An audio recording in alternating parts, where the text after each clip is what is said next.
నమస్తే అండి, welcome to my channel Suni's cooking world. ఈరోజు వీడియోలో మన ఒంగోలు స్పెషల్ ఉల్లి కారం ఎగ్ దోశ ఎలా వేసుకోవాలో చూపిస్తాను. దాని కాంబినేషన్ పల్లీ చట్నీ కూడా చేసి చూపిస్తాను. దీనికోసం ముందుగా 2 గ్లాసుల మినపగుళ్ళు,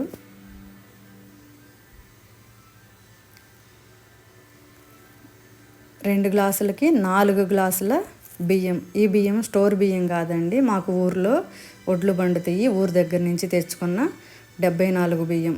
2 గ్లాసుల మినపగుళ్ళకి 4 గ్లాసుల బియ్యం పోసుకొని కాసిన పచ్చిశనగపప్పు, కొంచెం మెంతులు వేసుకొని 4-5 సార్లు కడిగి శుభ్రంగా ఆ నీళ్ళన్నీ వంపేసి మళ్ళీ కొంచెం మంచి వాటర్ పోసుకొని ఒక 5-6 గంటల పాటు నాననివ్వాలి.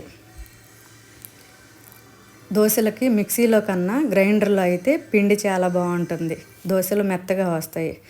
ఇలా 5-6 గంటలు నానిన తర్వాత గ్రైండర్లో వేసుకొని శుభ్రంగా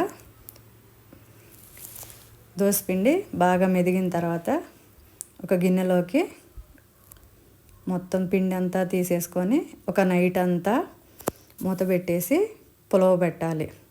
తర్వాత రోజు మార్నింగ్ ఇలా మూత తీసి చూస్తే పిండి అంతా చక్కగా పొంగి బాగా పులిసి ఉండింది. ఈ పిండితో దోశలు వేస్తే చాలా బాగా వస్తాయి. ఒక గంట తీసుకొని మొత్తం బాగా కలపాలి. పైనుంచి కింద వరకు మొత్తం గట్టిగా కలుపుతూ రావాలి. తర్వాత వేరొక గిన్నె తీసుకొని మనం ఎన్ని దోశలు వేసుకోవాలనుకుంటున్నామో అంత పిండిని చిన్న గిన్నెలో తీసుకొని దానికి సరిపడా ఉప్పు వేసుకొని వాటర్ పోసుకొని కొంచెం జారుగా కలుపుకోవాలి. దోశలకి వీలయ్యే విధంగా మనం కలుపుతూ చూస్తే అర్థమైపోయింది దోశ ఎలా ఉండాలో. పిండి ఇలా చూస్తే అర్థమైపోయింది. ఇలా కలిపి పక్కన పెట్టుకోవాలి. తర్వాత చిన్న మిక్సీ జార్ తీసుకొని ఉల్లికారం ప్రిపేర్ చేసుకుందాం. దీనికోసం వేడి నీళ్ళల్లో నానబెట్టిన 6-7 ఎండుమిర్చి, చిన్న అల్లం ముక్క, ఒక 10 వెల్లుల్లి రెమ్మలు, కొంచెం జీలకర్ర, ఒక పెద్ద ఉల్లిపాయ సన్నగా కట్ చేసుకొని వేసుకొని కొంచెం సాల్ట్ వేసుకొని మిక్సీ పట్టుకోవాలి. తర్వాత మిరపకాయలు వేయంగా మిగిలిన వాటర్ కూడా పోసుకొని మరి అంతా కలబెట్టుకొని మళ్ళీ మిక్సీ పట్టుకోవాలి. ఇలా మెత్తగా మిక్సీ పట్టుకోవాలి. తర్వాత దీన్నంతా ఒక గిన్నెలో తీసుకొని కొంచెం వాటర్ పోసుకొని అదంతా మిక్సీలో వేసుకొని కొంచెం అడుగునున్న పచ్చడి అంతా గిన్నెలో వేసేసుకోవాలి. ఉల్లికారం రెడీ అయిపోయింది. ఇది పక్కన పెట్టుకొని వేరొక జారు తీసుకొని పల్లీ చట్నీ ఎలా చేయాలో చూద్దాం. దీనికోసం 10-15 పచ్చిమిర్చి బాగా వేయించి తర్వాత ఒక గ్లాసు పల్లీలు వేసి పల్లీలు కూడా వేయించి పక్కన పెట్టుకొని ఇవన్నీ మిక్సీలో వేసుకొని తర్వాత ఒక గ్లాసు పుట్నాల పప్పు వేసుకొని అల్లం ముక్క, 5-6 వెల్లుల్లి రెమ్మలు, చాలా కొంచెం చింతపండు, కొంచెం కళ్ళుప్పు అన్నీ వేసుకొని మిక్సీ పట్టుకోవాలి. ఇలా చూడండి పల్లీ చట్నీ కూడా రెడీ అయింది.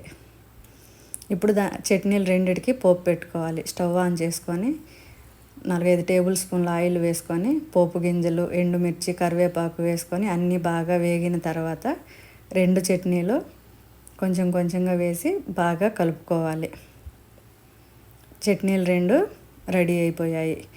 పల్లీ పుట్నాల పప్పు చట్నీ, ఉల్లికారం 2 రెడీ అయిపోయాయి. ఇలా స్టవ్ ఆన్ చేసుకొని దోశ ప్యాన్ పెట్టుకొని కొంచెం ఆయిల్ పెనమంతా వేడైన తర్వాత పెనమంతా స్ప్రెడ్ చేసేసి తర్వాత ఒక ఆనియన్తో శుభ్రంగా ఆయిల్ మొత్తం రుద్దేసేసి ఒక గంట దోశ పిండి వేసి బాగా పల్చగా, ఎంత పల్చగా వీలైతే అంత పల్చగా పెనమంతా ఇలా స్ప్రెడ్ చేసుకొని 1 స్పూను ఉల్లికారం వేసుకొని 1 ఎగ్ పగలగొట్టేసి అందులో వేసేసుకొని 2 మిక్స్ చేసేసి దోశ అంతా జరిపేసేయాలి స్పూన్ తోటి. దోశ అంతా ఉల్లికారం ఎగ్ అయ్యేలాగా మొత్తం ఇలా కలిపేసేయాలి. తర్వాత ఆయిల్, దోశ చుట్టూ కొంచెం ఆయిల్ ఎక్కువే పడుతుంది, అప్పుడే దోశ రుచిగా ఉండిద్ది. ఇలా చుట్టూ వేసి బాగా కాలిన తర్వాత మరోవైపుకు తిప్పుకొని మళ్ళీ కొంచెం ఆయిల్ వేసుకొని బాగా కాలనివ్వాలి. దోశ బాగా కాలిందంటే పెనానికి అతుక్కోకుండా వెంటనే వస్తుంది, అదే గుర్తు మనకి. ఇలానే మరొక దోశ కూడా ఒక గంట పిండి వేసుకొని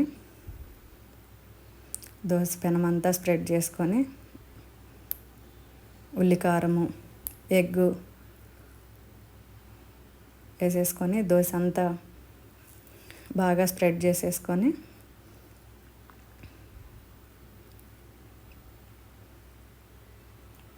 మళ్ళీ కొంచెం దోశ చుట్టూ ఆయిల్ వేసేసుకొని ఒకవైపు కాలిన తర్వాత ఇంకో వైపుకి తిప్పేసుకొని కొంచెం కాలిన తర్వాత తీసి ప్లేట్లో వేసేసుకొని